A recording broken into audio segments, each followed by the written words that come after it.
Hello, and welcome to Stop the Vague Feedback Cycle. Today, I will be presenting 3 questions to empower your managers and people leaders to deliver more effective feedback. I'll start with a brief introduction of myself and the framework these questions are based on, and then I'll walk through our 3 questions. The first is the behavior, the second is the motivator, and the third is the ask. So my name is Chelsea Seid.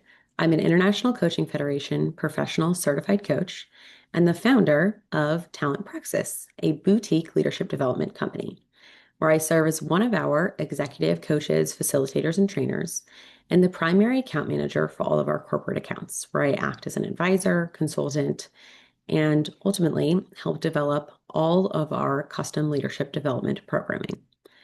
I'm also one of the co-founders of Trio Coaching Academy, an ICF accredited coach training academy, where I lead our business development strategy, helped co-create all of our curriculum and training, and I'm one of our primary facilitator instructors and mentor coaches. So before leading these companies, my background is actually in working internally in HR and people operations.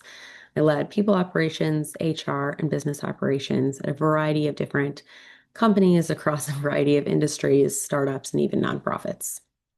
I've been an executive coach since 2017 and actually started my coaching career as the co-founder of a venture-backed scalable coaching company. So ultimately, I have developed over 50 custom leadership development programs for 50 different organizations and coached over 245 leaders. I have trained on feedback delivery so many times for managers and leaders, and I developed custom training for our coaches to actually support our coaches in better coaching their clients through feedback conversations. And I'm very excited today as I have adapted my coach training for HR, L&D, and OD leaders. So if you are looking to have more effective feedback conversations with your managers or people leaders, this is the conversation for you. I'm going to be giving you all of my tricks and tips of the trade and walking you through the actual questions I ask every day, coaching executives and leaders to help them deliver more effective feedback for their team members. So let's dive in. So I always start by defining feedback. So I share that feedback is information to be successful. It should give enough detail to tell the receiver what they need to change or what they need to continue to be successful. It's just information. And when delivered correctly, it allows them to achieve success. And I base all my feedback, receiving, delivering, discussing around the SBI framework. If you love coin or coiled, it's very similar. A lot of these are similar, so you can kind of substitute. But this one I think is most simple and easy to use. So it's from the Center for Creative Leadership, SBI, plus we add an A. So I'll walk through each of these. So first, the situation, which is just providing enough context that the person knows what you're talking about. I'm talking about this the least today. It tends to be the easiest, especially for senior leaders to know how to utilize. But as a quick example, if someone says, "Great work yesterday, we really crushed it last week," the immediate problem with that feedback is there's just not enough specificity in the context, right? What about yesterday or what about last week? Specifically, what are you talking about? And so that's just adding more context and detail in this situation. The next is the behavior. So this is when your manager or leader should clarify the behavior that they want change to reinforce. And we'll go to a lot of detail on this. And then the impact, the why. What's the meaning for the feedback? Why does it matter? And lastly, the ask. What do you want? Why are you discussing this? Right? We'll talk about that again today too. So situation, behavior, impact, and ask. So let's start with our first question. This is the behavior. And I may ask this question first. So this is kind of going to walk you through the actual flow of a coaching conversation I would have. So anytime someone's bringing something that contextually I understand is around feedback delivery, I'll ask, what specific behavior do you want to change or reinforce here? And I tend to get answers like this. They're based in the responder's judgment, evaluation, short, not very specific, or it's a long narrative and I could summarize it in these examples. So they need to be more strategic. They're not collaborative. They don't take ownership. They need to lead more. or they're great to work with, right? All of these are fine as statements, but they do not give you enough information to know what to change or continue to be successful. So after asking, what specific behavior do you want to change or reinforce? I will then ask, what's an example? Often I'll ask, what's another example? And then I'll parrot back what I am hearing from the examples as behaviors to confirm if I'm hearing them correctly or not. So it sounds like you're looking to change or reinforce X, or it sounds like you're looking to change or reinforce XYZ. Is that correct? Now, here, sometimes the feedback conversation may stop. They may start to realize they're really not sure what they want changed, right? They have more of a gut feeling of what's not working. And so this may lead to more observations and more coaching conversations. If we are able to come to some specific behaviors that they want changed, we'll then move forward. So, as an example, they start with they need to be more strategic. Hopefully, they can get to they focus on immediate tasks without connecting work to broader priorities or longer term goals. If they start with they're not collaborative, hopefully through examples, we can get them to they make decisions independently without looping in impacted partners. If they start with they don't take ownership, hopefully you can get them to they miss follow ups on assigned action items without flagging risks or delays. They start with they need to lead more. Hopefully, you get them to something more like they avoid setting direction or making decisions when ambiguity arises. And if they start with they're great to work with, hopefully, you can get them to they prepare stakeholders in advance and follow through consistently on commitments. Once you have that initial list that reads less like a value judgment and more like a behavior, you want to then explore those behaviors from different perspectives to see what your manager or leader can learn from this exploration, what new information arises, and to help them really start to formulate what they want to discuss. So, the first perspective shift that I'll do is to shift from stop to start. So, instead of what should your team member stop doing, shifting to what they should start doing. And I'll do this with one simple question: what do you want them to do instead? So, I'll present all of the behaviors that were in the negative and give you examples of them in the positive. So instead of focus on immediate tasks without connecting work to broader priorities or long-term goals, what do you want them to start doing? I want them to start connecting current tasks to broader priorities when outlining plans or updates. Instead of makes decisions independently without looping in impacted partners, what do you want them to start doing? I want them to loop in impacted partners before final decisions are made. Instead of they miss follow-ups on assigned action items without flagging risks or delays, what do you want them to start doing? I want them to follow up on assigned action items and flag risks or delays early.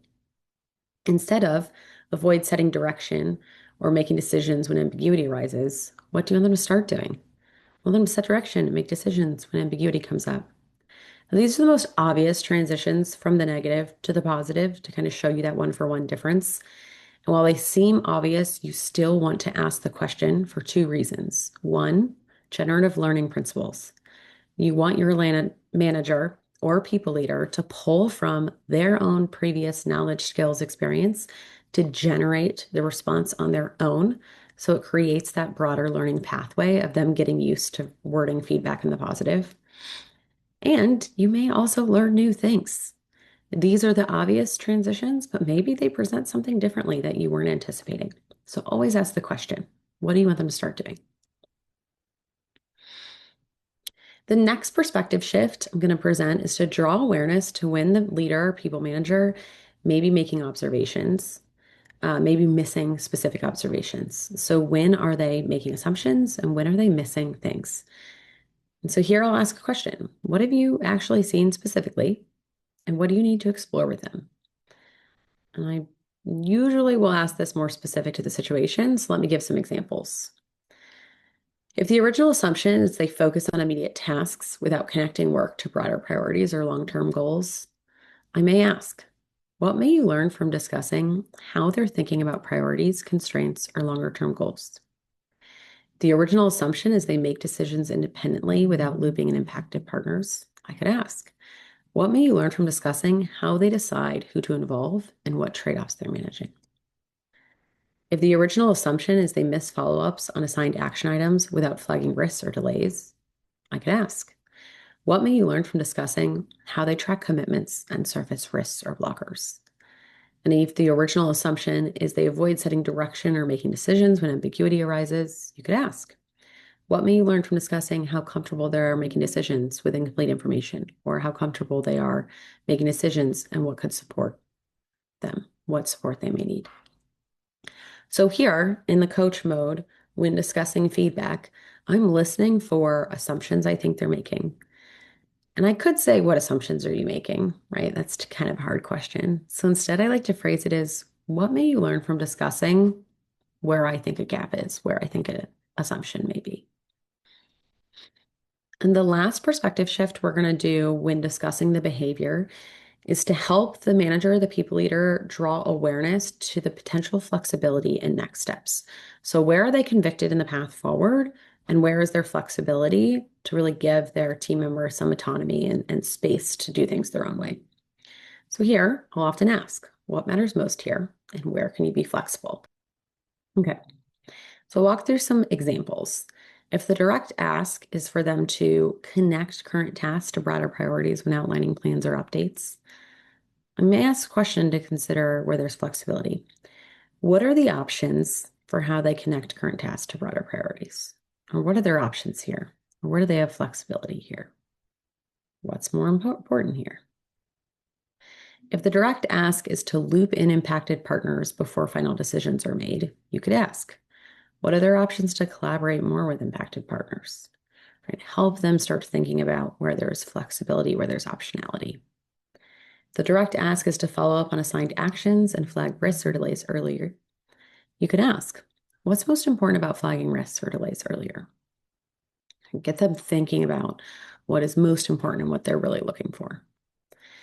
And then if the direct ask is to set direction and make decisions when ambiguity comes up, you could ask, what are all the ways they could create more certainty here?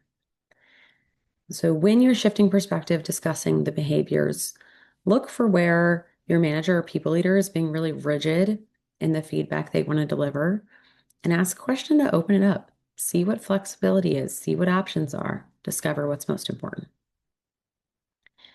So the number one behavior question I always ask when discussing feedback is, what specific behavior do you want to change or reinforce? Almost always after that, I'm going to ask for an example to help clarify that behavior. And then ask three perspective shifting questions. Not to say the feedback needs to be worded differently, but just to help them consider things from different angles and consider all their options. So I'm going to shift it from the negative to the positive. What do you want them to do instead? I'm going to ask a question to help them consider their assumptions. What have you already actually seen, and what do you need to explore with them? And I'm going to ask a question to help them consider where they could be flexible. What matters most here, and where can you be flexible? So starting with, what specific behavior do you want to change or reinforce? And then a set of questions to really drill down on that behavior. The next question that I will ask in feedback is shifting to impact. So this is my motivator question. This is why. Why does this matter? So what would motivate your team member to change or continue?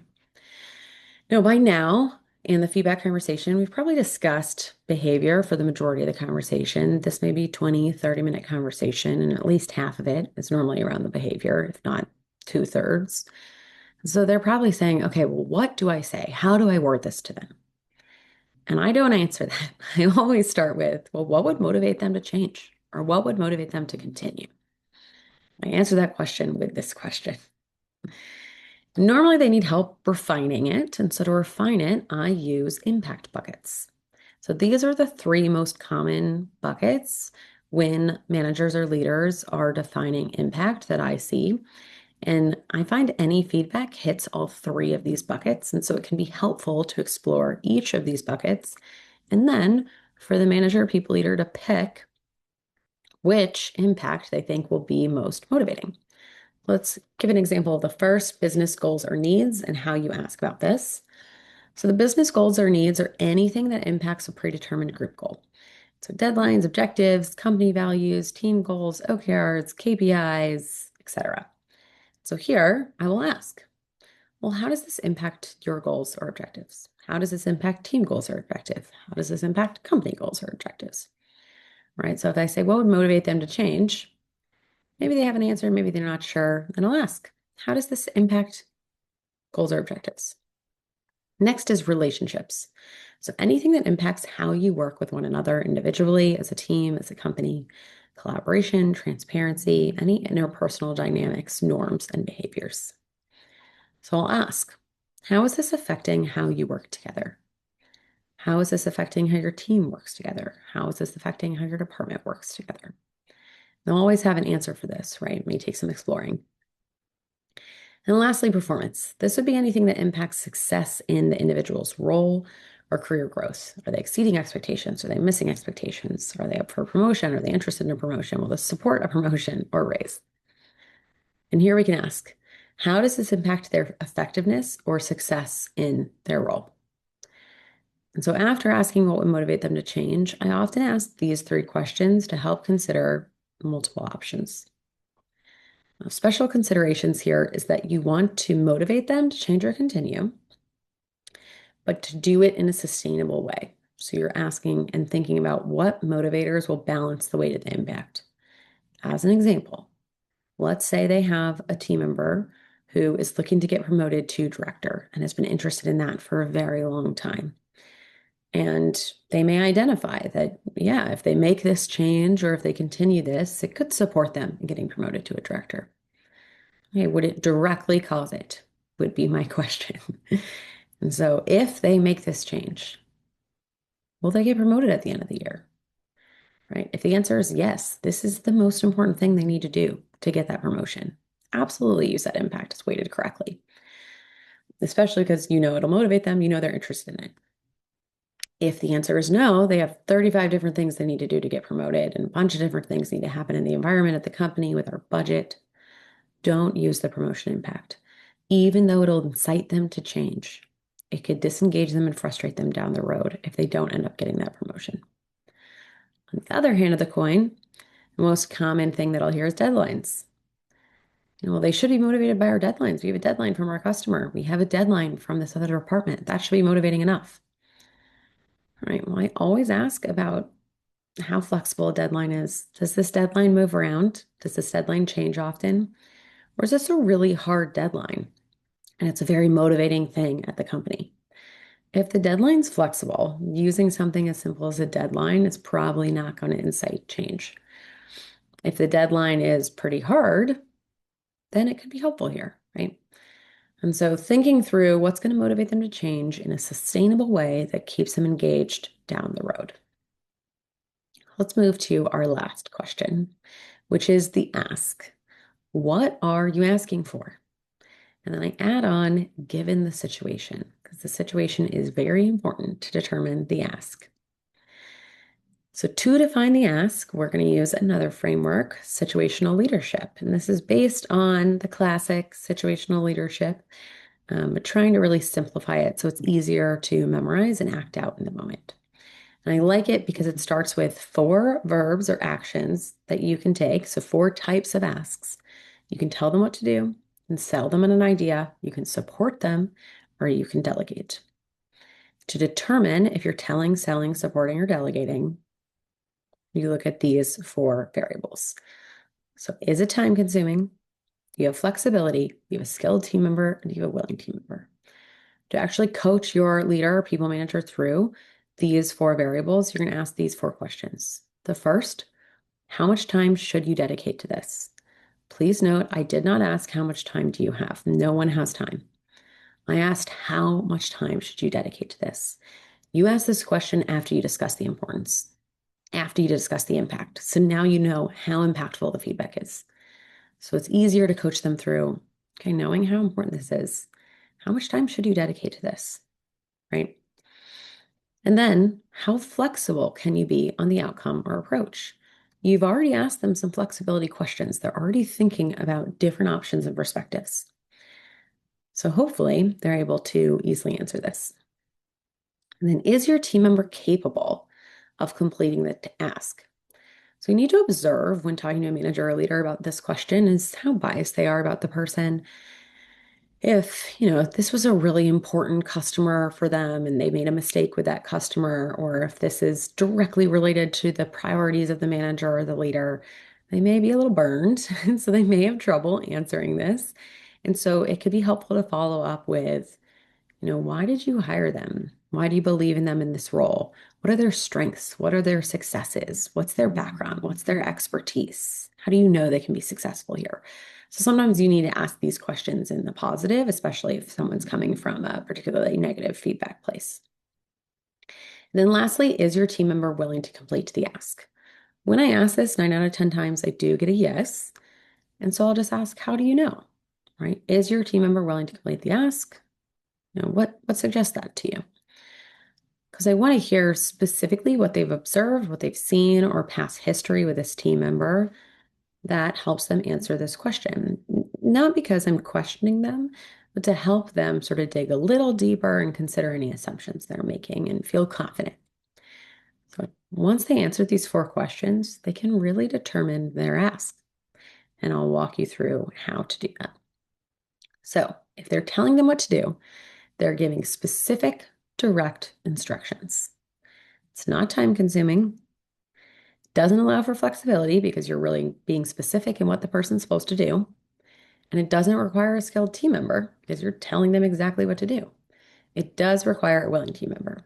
So if they tell them what to do and it doesn't work, either the instructions were not clear or specific enough, or their team member's not willing. Then you move on. So the next is to sell, asking questions to build buy-in or consensus to get them bought in, or asking questions to come up with a collaborative decision. If the manager or leader is open to the path forward, if they're very flexible, selling could be the best path so they collaborate on the next steps. So selling is time consuming inherently. It requires almost the most flexibility, does require a skilled team member so they can actually engage in the conversation, but the team member doesn't need to be willing. So ultimately, if the team member is not willing, they'll always go to selling. And then support. So here they are teaching, coaching, training, developing, pairing, shadowing, anything where they are working with a team member one-on-one, asynchronously or synchronously to support them in learning something new. So it's definitely time consuming, varying levels depending on the approach. It does allow for flexibility, though you're normally, since you're teaching someone, gonna set some clear expectations. It doesn't require a skilled team member, but it does require a willing team member. So if your team member lacks skill, you're either supporting and training them if it's complex, or if it's simple, you're just telling them what to do.